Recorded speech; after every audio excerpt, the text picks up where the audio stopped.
रघुराज प्रताप राजा भैया की कहानी जो है कोर्ट तक पहुंच गई है और ऐसे में पूरा क्या मामला रहा है, अक्षय प्रताप जी जो एमएलसी भी हैं और राजा भैया के भाई भी हैं, उनसे हम पूछते हैं इस पूरे मसले को लेकर क्या आरोप प्रत्यारोप का जो दौर चल रहा है उसमें सच्चाई क्या है। अक्षय जी, जिस तरीके से ये पूरा मामला शुरू हुआ, आखिर वजह क्या थी जो तलाक तक ये बातें पहुंच गई हैं और लगातार जो है अब और भी आरोप आगे आ गए हैं इसमें।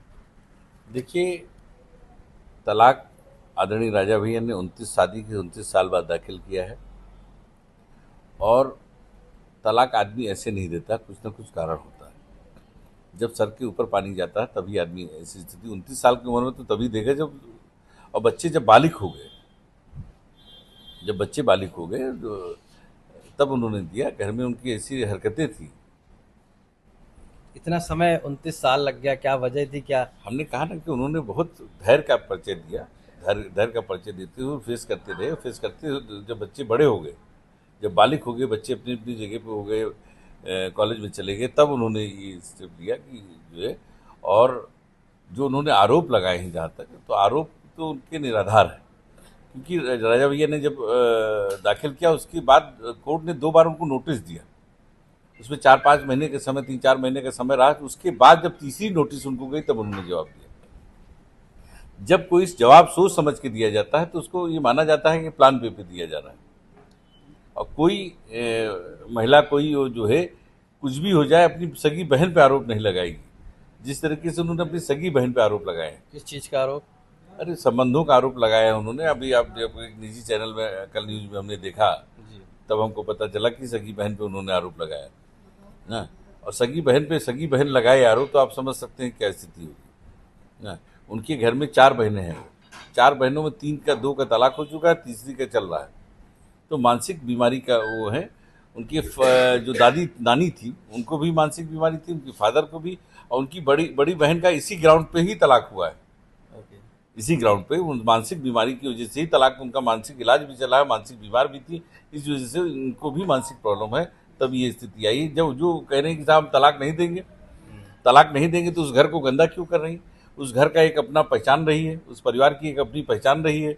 हमने बताया पहले भी जैसा कि भैया के फादर 14-18 साल की उम्र में उन्होंने कांग्रेस ज्वाइन किया था और सबसे पहले विदेशी कपड़ों की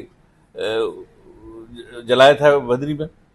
गांधी जी को 2,500 रुपये उन्होंने आज़ादी की लड़ाई में दिया था और बराबर उसमें सहयोग करते रहे। तो ऐसे स्वतंत्रता सेनानी के परिवार से आदरणीय राजा भैया हैं।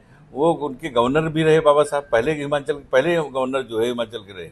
लेकिन आरोप लगा कि गोली भी चलाई है, कई महिलाओं के साथ जो संबंध है, इस तरीके की भी आरोप लगाए तो वो हैं। तो अगर अपनी बहनों के साथ भी बैठे रहे तो वो उनकी आदत थी कि वो आरोप लगा देती थी। इसको क्या करिएगा अब जो है। हम तो देखते थे किसी से अगर मुस्कुरा के बोलते तब भी साहब इनसे संबंध है, क्या बात है आपके। तो इस टाइप की भाई, इसीलिए तो 29 साल झेला। तभी तो जब सर के ऊपर पानी गया तो तलाक दिया उन्होंने। आप लोगों की तरफ से लीगल क्या एक्शन ले रहे हैं? आप लोग लीगली क्या आपने नहीं, किया ये है? मामला तो कोर्ट में चल रहा है। लेकिन अभी एक निजी चैनल जिस तरीके से किया कि साहब आप पे भी तो कानून, आप चौथे स्तंभ है, इसका मतलब ये थोड़ा कि आप जो है कानून से ऊपर चले जाएंगे। अगर कोर्ट में कोई वकील बहस करता है तो किसी महिला का मामला होता है तो नाम नहीं लेता, उसका काल्पनिक नाम लेता है। और आप सीधे सीधे कह रहे हो कि फलाने सिंह और ये उनके साथ ये हुआ, जैसे आपके मेडिकल रिपोर्ट और सारी जांचें और सब कुछ कोर्ट में उन्होंने खाली आरोप लगाया है ना, सिद्ध तो नहीं हुआ आरोप। और बिना सिद्ध हुए आप पूरा चला रहे हो, किसी की छवि खराब कर रहे हो। इन पे हमने आज भी वकील क्या हो क्या रहे हैं, वो कलतनामा दे के आ रहे हैं, मानहानि मुकदमा करेंगे। एक महिला का भी घर बर्बाद किया उन्होंने, हमारे नेता का तो छवि धूमिल की। लेकिन आपकी तरफ से जो मांगा जा रहा है एक तरीके से डाइवोर्स की जो फाइल है, लेकिन वो तो मना किया जा रहा है कि डाइवोर्स नहीं दिया जाएगा। और ऐसे देखिए, में फिर ऐसा है, कैसे? हमने आपसे पहले भी कहा कि इन्होंने लिख के एक मुकदमा हमारे ऊपर उन्होंने कर रखा है कंपनी के ऊपर।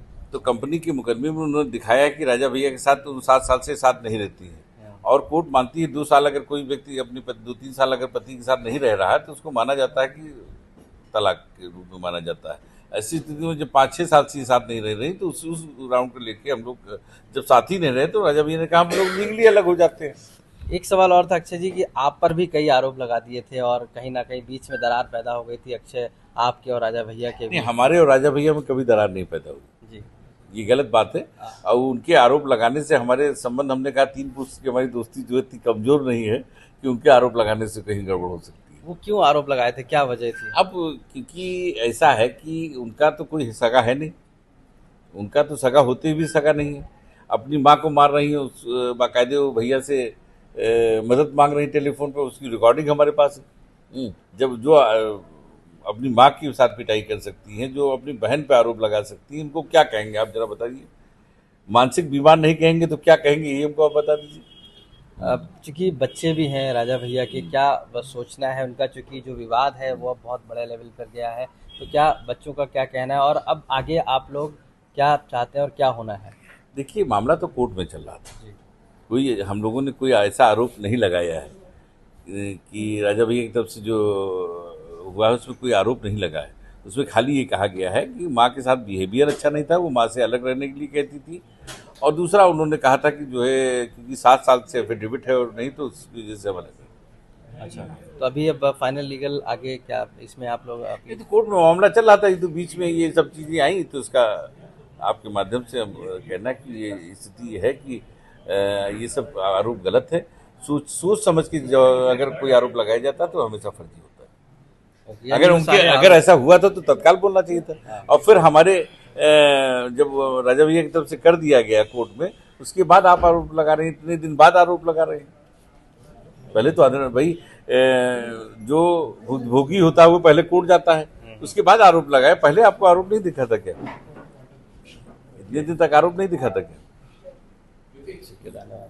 तो अक्षय प्रताप जी, साफ तौर से मानना है कि जो भी आरोप अब लगाए जा रहे हैं वो पूरी तरीके से निराधार है, और ऐसे में जो कोर्ट में मामला चल रहा है उसको लेकर एविडेंस है और उन सभी पर आगे अपनी कानूनी राय लेके बात रखी जाएगी। लखनऊ से कैमरा पर्सन रोहित सिंह के साथ आशीष श्रीवास्तव, आज तक।